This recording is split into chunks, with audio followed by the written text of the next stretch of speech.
मित्रांनो, आपण संपूर्ण गुणवत्ता व्यवस्थापन हे शेवटच्या सेमचं पहिलं युनिट सुरुवात केलेलं आहे. टोटल क्वालिटी मॅनेजमेंट, की ज्याला TQM या नावाने ते सगळीकडे प्रसिद्ध आहे. सर्वत्र त्याचा TQM म्हणून मोठ्या प्रमाणावरती उल्लेख केला जातो. आता टोटल क्वालिटी मॅनेजमेंट अभ्यासत असताना आपणाला व्यवस्थापन म्हणजे काय माहिती आहे, संपूर्ण या शब्दाचा अर्थ कळतो, परंतु गुणवत्ता म्हणजे काय नेमकं हे आपल्या लक्षात येत नाही.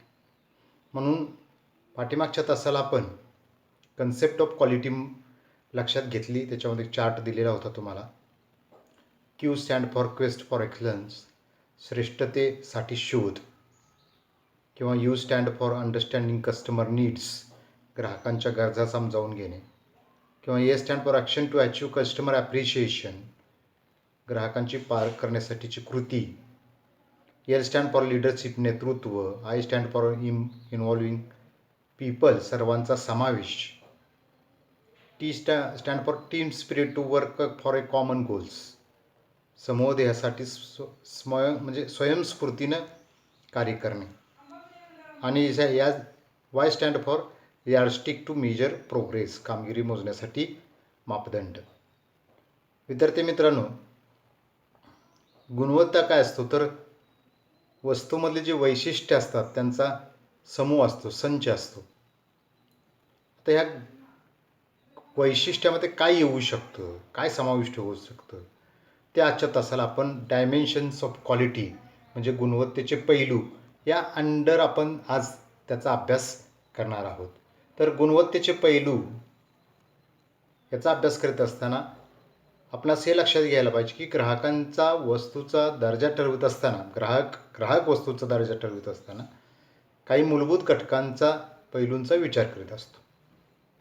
तुम्ही ज्यावेळेला मोबाईल घ्यायला जाईल किंवा घेण्याचं ठरवता त्यावेळेला मोबाईलमध्ये हे पाहिजे, ते पाहिजे, एवढी स्टोअर मेमरी पाहिजे, एवढं हे सगळं तुमच्या डोक्यामध्ये असतं. आणि तशा पद्धतीने आणि तुमचं बजेट बघून तुम्ही हा मोबाईल घ्यायचा असं फायनल करता. म्हणजे त्याच्या आधारे तुम्ही त्याची क्वालिटी ठरवत असतात, ही कंपनी ती कंपनी वगैरे. ग्राहकांच्या गरजांच्या पूर्ततेसाठी आणि असे पैलू महत्त्वाची भूमिका पार पाडतात. अशा काही पैलूंची माहिती आपल्याला पुढील प्रमाणे लक्षात घेता येईल. आता हे Q म्हणजे स्टँड फॉर क्वालिटी आहे, त्याच्यामध्ये हे जे काही पैलू आहेत, हे 8 पैलू या ठिकाणी मी घालून हे Q ह्याच्यामधून ह्याच्यामध्ये केलेला आहे. ह्याच्यामध्ये ती कामगिरी आहे, मूलतत्वे आहेत, सुरक्षितता आहे, देखणेपण आहे, टिकाऊपण आहे, अनुरूपता आहे, सेवाक्षमता आहे, किंवा खात्रीशीरपणा आहे. म्हणजे हे सर्व गुणवत्तेचे पैलू आहेत. आता यातला एक एक पैलू आपण डिटेलमध्ये लक्षात घेऊया. पहिला पैलू जो आहे तो याच्यामधला आहे कामगिरी. आता कामगिरी ज्यावेळेला आपण बघतो तर ग्राहकाच्या गुणवत्तेच्या संदर्भात, जे ग्राहक जो असतो त्याच्या गुणवत्तेच्या संदर्भात काही अपेक्षा असतात, त्याच्या आवडीनिवडी असतात, त्याचा दृष्टिकोन असतो, तो कोणत्या त्यातल्या गोष्टींना घटकाला अग्रक्रम द्यायचा, हे त्याचं प्रायोरिटी कोणती द्यायची हे त्याला निश्चित असतं. 4 वस्तू घ्यायची असतील तर पहिल्यांदा हे, दुसऱ्यांदा वगैरे. त्याच्या काही इच्छा असतात, अपेक्षा वेगळ्या, इच्छा वेगळ्या, त्याच्या काही आकांक्षा असतात. त्या आकांक्षा ज्या असतात ना, तो वस्तू खरेदी करत असताना ग्राहक त्या वस्तूची कामगिरी, परफॉर्मन्स जो असतो तो लक्षात घेत असतो आणि त्यावरून खरेदीचा निर्णय घेत असतो. किंवा वस्तू खरेदीची मला ही अपेक्षा आहे, माझी ही इच्छा आहे, माझी ही आवड आहे, मला ह्याला प्रायोरिटी द्यायची आहे, किंवा माझी आकांक्षा ही आहे, माझा दृष्टिकोन हा आहे, वगैरे वगैरे, हे त्याच्या मनामध्ये पक्कं असतं आणि त्या आधारे तो खरेदी करीत असतो. आता उदाहरणार्थ आपल्याला प्रिंटर घ्यायचं आहे तर त्याचं स्पीड काय आहे, कॅमेरा घ्यायचा आहे तर त्याचं पिक्सेल काय आहे, वगैरे. जेवणाची बघा, ह्या हॉटेलमध्ये त्याची क्वालिटी जबरदस्त असते, लज्जत आपण ज्याला म्हणतो ती महत्त्वाची असते. वस्तू आणि सेवा निवडीमागे कामगिरी पाहिली जाते, परफॉर्मन्स पाहिला जातो. सदर वस्तू आणि सेवेपासून काय लाभ होणार आहे हे आपण लक्षात घेतो. त्याचा वापर कशा प्रकारे, कशासाठी, कितपत केला जाऊ शकतो हे आपण त्या ठिकाणी अंदाजित करतो. आता याची काही वेळेला काही वस्तूंची आपण तपासणी करतो. मोटरसायकल घ्यायची आहे तर आपल्याला जे घ्यायची आहे तशा प्रकारची जर मिळाली तर आपण मित्राची टेस्ट ड्राईव्ह घेऊन बघतो. किंवा आता कंपन्या फोर व्हीलरच्या तर बाबतीमध्ये तुम्ही फोन केला तर तुम्हाला घरी येऊन टेस्ट ड्राईव्ह घेऊन जातात, माहिती देऊन जातात, तुमचा नंबर घेऊन जातात, पुन्हा सातत्यानं तुमचा फॉलोअप घेतात. तुम्ही गाडी घेईपर्यंत तुमचा तो पिच्छा सोडत नाहीत. म्हणजे ग्राहकांच्या ज्या अपेक्षा असतात, अपेक्षा आणि वस्तूंची कामगिरी याचा मेळ बसला तरच त्या ठिकाणी वस्तूची खरेदी केली जाते. मग हे मेळ बसवण्याचं काम हे आपल्या क्वालिटीच्या अंतर्गत येतं. वस्तूनं चांगला परफॉर्मन्स करावा हे त्या क्वालिटीच्या एका मापदंडामध्ये आहे, एका पैलूमध्ये आहे. हे आपण समजावून घेणं आवश्यक आहे. आता दुसरा त्या मूलतत्वे किंवा वस्तूंची वैशिष्ट्ये याच्यामध्ये काय होऊ शकतं तर वस्तूमध्ये अशी काही विशेष वैशिष्ट्ये किंवा ज्याला आपण मूलतत्वे म्हणतो म्हणजे असणं आवश्यक आहे की ज्यामुळं ग्राहक खरेदीस प्रवृत्त होतात, खरेदी करायला, वस्तू खरेदी करायला तयार होतात. उदाहरणार्थ आता फोर व्हीलर ज्यावेळेला घेतो त्यावेळेला पॉवर स्टेअरिंग पाहिजे, सेंट्रल लॉक पाहिजे, म्हणजे अशी असणारी कार आपण लक्षात घेतो. त्याचा कलर असा पाहिजे किंवा ते उडाला आता ते उघडतं पा त्याला काय म्हणतात म्हणजे किंवा आतलं मॅटिंग असेल वगैरे, कलर असतो, त्याचा डिझाईन असते, त्याची डिगी किती आहे वगैरे वगैरे. आता वस्तू किंवा आपल्याला कोणती सेवा ज्या वेळेला निवडायची असते त्यावेळेला तुम्हाला जादा वैशिष्ट्यमध्ये एअरबॅग्स किती आहेत बरं वगैरे ते तुम्ही त्याचे जादा बघता, जादा वैशिष्ट्य. फ्रीज घ्यायचं आहे बाबा, जादा त्याच्यात विशेष काय वैशिष्ट्य आहेत हे आपण बघतो. ग्राहक अधिकचा आणि वेगळा लाभ आपल्याला त्याच्यापासून मिळवायचा असतो. आणि ज्या वेळेला आपण हे आजच्या स्पर्धायुक्त बाजारपेठेमध्ये अशी वेगळी वैशिष्ट्ये जर कोण उत्पादक देत असेल, अशी वेगळी क्वालिटी कोण देत असेल तर ग्राहक त्याच्याकडे जास्त आकर्षित होतात. म्हणून दर्जा म्हणजे काय तर त्या वस्तूची मूलतत्व, फंडामेंटल प्रिन्सिपल्स किंवा त्याची विशेष स्पेशल कॅरेक्टरिस्टिक्स, विशेष काही वैशिष्ट्ये लक्षात. म्हणजे क्वालिटीमध्ये विशेष वैशिष्ट्ये येतात. आत्तापर्यंत आपण काय क्वालिटीमध्ये लक्षात घेत होतो, दर्जामध्ये काय लक्षात घेत होतो की ती वस्तू आपल्याला योग्य वाटते का, ती त्याच्या निकषाप्रमाणे आहे का, नाही. आता क्वालिटीच्या डायमेन्शन्समध्ये, पैलूमध्ये त्याच्यामध्ये विशेष वैशिष्ट्ये काय आहेत का बाबा, हे सुद्धा अंतर्भूत आहे. त्यानंतर खात्रीशीर म्हणजे रिअलॅबिलिटी ज्याला आपण म्हणतो, ग्राहकाला नेहमीच खात्री, गॅरंटी ज्याला आपण गॅरंटी म्हणतो, इथं गॅरंटी हा शब्द नाही वापरला, खात्रीशीरपणा वापर. म्हणजे गॅरंटी हवी असते. त्यावेळी किती दिवस टिकणार, काय गॅरंटी. लोकांना गॅरंटी आणि वॉरंटीमधला फरक माहीत नसतो. गॅरंटीमध्ये त्याला ती वस्तू पूर्णतः बदलून द्यावी लागते. वॉरंटी म्हणजे फक्त तुम्हाला दुरुस्त करून दिली जाईल, त्याचा पार्ट वगैरे बदलावा लागला तर तुम्हाला खर्च करावा लागतो. आणि आजकाल कोणी गॅरंटी देत नाही, वॉरंटी देतात. त्याच्यातमध्ये पण त्याच्या काही कंडिशन्स असतात, म्हणजे ICची देणार नाही, याचे देणार नाही, त्याचे असं असतं. पण वस्तू खरेदी करताना ज्या बाबींची खात्री ग्राहकाला दिलेली असते त्या वस्तू वापरताना त्याला अनुभवास मिळायला पाहिजेत अशी त्याची अपेक्षा असते, ती रास्त आहे. म्हणजे LCD प्रोजेक्टर असतो, तो गरम होऊन बंद नाही पडायला पाहिजे. म्हणजे या ठिकाणी आपण काय म्हणू शकतो, खात्री हाच विश्वास. खात्री हाच ही जी काही आपण याला युक्ती म्हणू, ते गुणवत्तेच्या पैलूमध्ये हा खात्रीशीरपणा महत्त्वाचा आहे. आता ज्या वेळेला वस्तू आणि सेवेची खात्री दिली जाते त्यावेळेला त्याची विक्री किंवा त्याचं मार्केटिंग सोपं होतं. कारण खात्रीशीर म्हणजे गॅरंटी किंवा वॉरंटी ही एक ग्राहकाची अपेक्षा असते आणि उत्पादक त्या वस्तूची गॅरंटी कधी देऊ शकतो, त्याची खात्री कधी देऊ शकतो, तर ती वस्तू क्वालिटी असेल तर. त्या उत्पादकाला माहिती आहे की ही वस्तू जी आहे ही त्या ग्राहकाची अपेक्षा पूर्ण करणार, त्याला जेवढ्या दिवस ही टिकणं अपेक्षित वाटतं तेवढी वस्तू निश्चितपणे टिकणार. आपण समृद्धीचा एखादा प्रॉडक्ट घ्यायला जावा, ते आपटून फोडून तोडून तुम्हाला दाखवतात, ते शक्य होत नाही. म्हणजे त्याच्या हत्तीनं त्या पाटीवर पाय दिला तर पाटी मोडत नाही, एवढी ते मजबूत आहे असं आहे.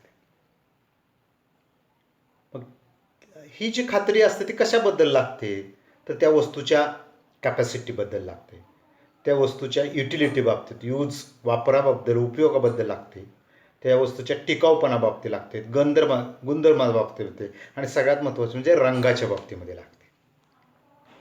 आकार असतो, कामगिरी असते, या सगळ्याच्या बद्दल त्याला गॅरंटी आवश्यक असते. चौथा मुद्दा येतो अनुरूपता, म्हणजे याला कॉन्फरन्स म्हणतात. म्हणजे ग्राहकांच्या गरजा असतील, गुणवैशिष्ट्य वस्तूंच्या असतील, रचना असेल, उपयोग असेल, यामध्ये म्हणजे अनुरूपता पाहिजे. गरज काय आहे आणि त्याला अनुरूप वस्तू आहे. ग्राहकांच्या गरजांची पूर्तता करणारी वस्तू आहे. म्हणजे समजा तुम्ही गॉगल खरेदी करायला चाललाय तर तो तुमच्या चेहऱ्याला अनुरूप असायला पाहिजे. ती फ्रेम तुमचा चेहरा उजळून दिसायला पाहिजे, कारण तिथं आरसा ठेवला असतो. तुम्ही आरसात बघितलं तर तुम्हाला तुमचा चेहरा पहिल्यापेक्षा आकर्षक वाटतो चष्मा घातल्यामुळं. चष्मा गॉगल घातल्यामुळं तुमचा चेहरा आणि खुलून दिसतो, तुम्ही स्मार्ट दिसता, हिरोसारखं दिसता. तर तुम्ही ते खरेदी करायला, हे अनुरूप, आकर्षक नाही म्हटलं, अनुरूप, तुमच्या चेहऱ्याला अनुरूप आहे. आकर्षकपणा वेगळा आणि अनुरूपता वेगळी. आम्ही त्याला आकर्षकपणा, देखणेपणा हा सिंथेटिक शब्द वापरला. म्हणजे कोणत्याही वस्तूच्या अनुरूपतेमुळं त्या वस्तूच्या मूल्यामध्ये, व्हॅल्यूमध्ये वाढ होते. स्थळ असेल, वेळ सापेक्ष असेल, त्याची उपयुक्तता वाढू शकते. आता गुणवत्तेच्या घटकामध्ये अनुरूपता हा घटक महत्त्वाचा आहे, किंबहुना तुमच्या लक्षात आलं. पण ह्याच्यामध्ये काही विचारवंत असं म्हणतात, गुणवत्तेची परिपूर्ण व्याख्या करणं कठीण आहे. अशा परिस्थितीमध्ये अनुरूपता हे एक गुणवत्तेचं प्रभावी साधन मानलं जाऊ शकतं. आता तो जर गॉगल तुम्ही घातला आणि तुम्हाला कोणतरी म्हटलं, तुम्हाला उठून दिसतोय, तुम्हाला शोभतोय, म्हणजे ती अनुरूपता झाली.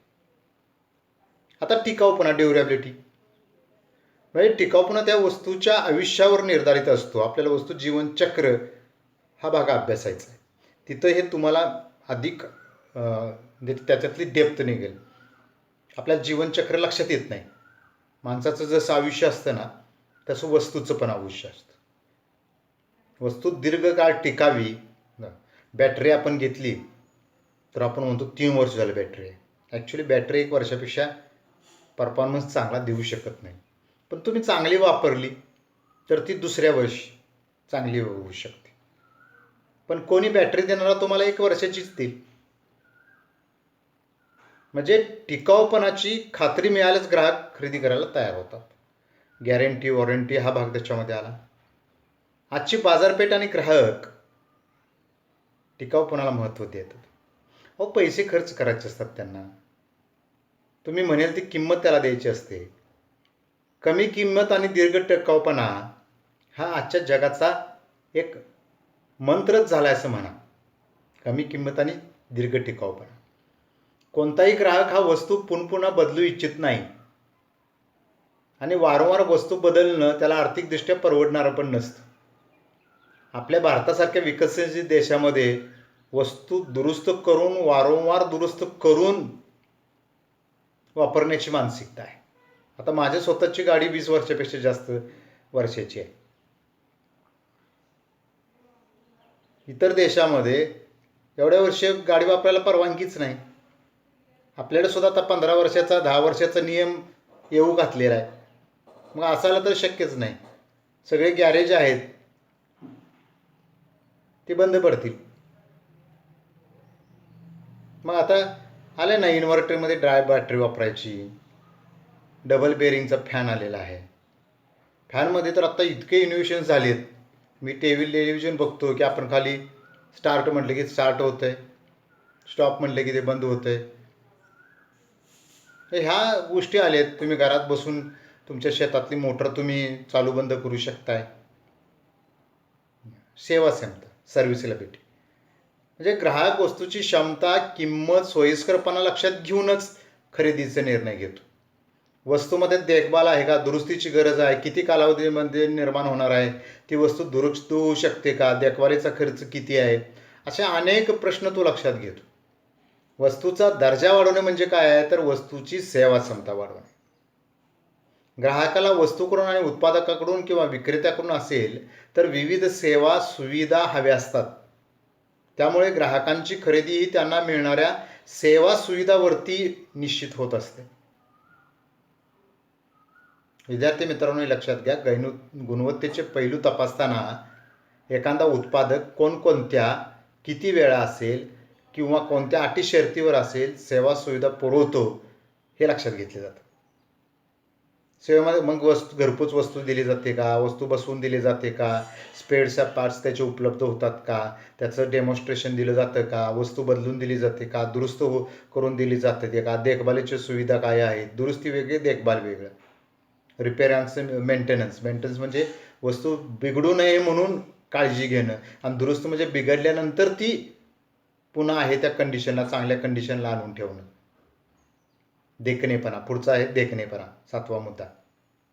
देखणेपणा म्हणजे असेंथेटिक असं आपण म्हणतो त्याला, आपल्या भाषेमध्ये आकर्षक, उठावदार वगैरे.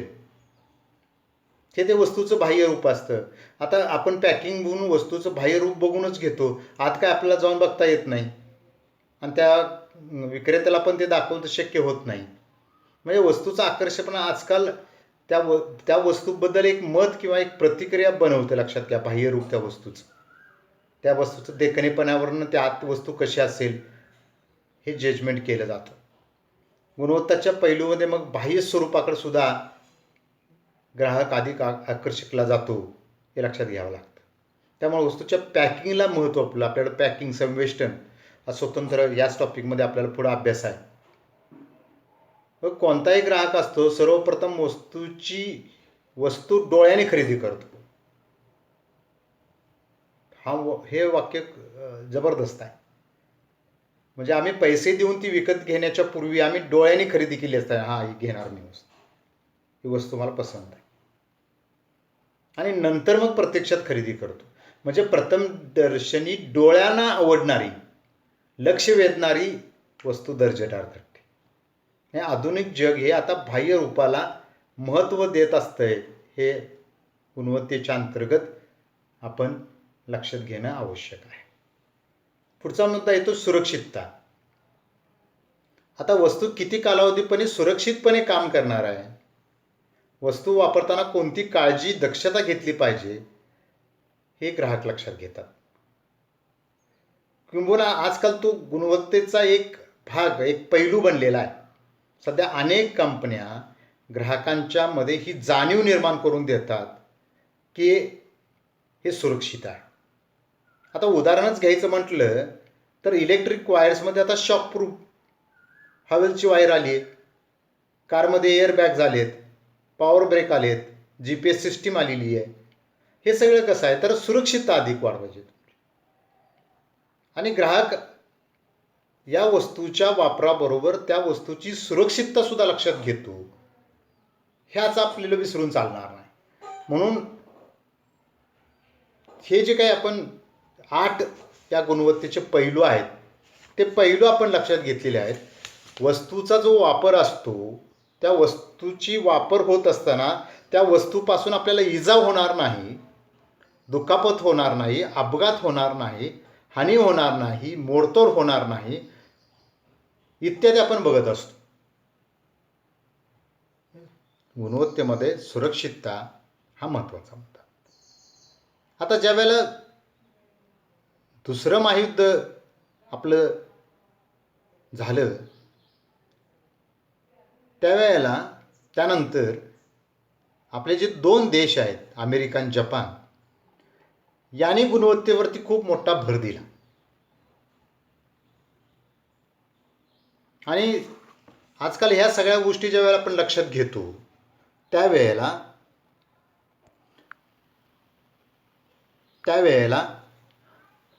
आपण हे जे काही 8 मुद्दे आहेत, 8 डायमेन्शन्स ऑफ क्वालिटी, हे विद्यार्थी मित्रांनो लक्षात घ्यावे लागतात.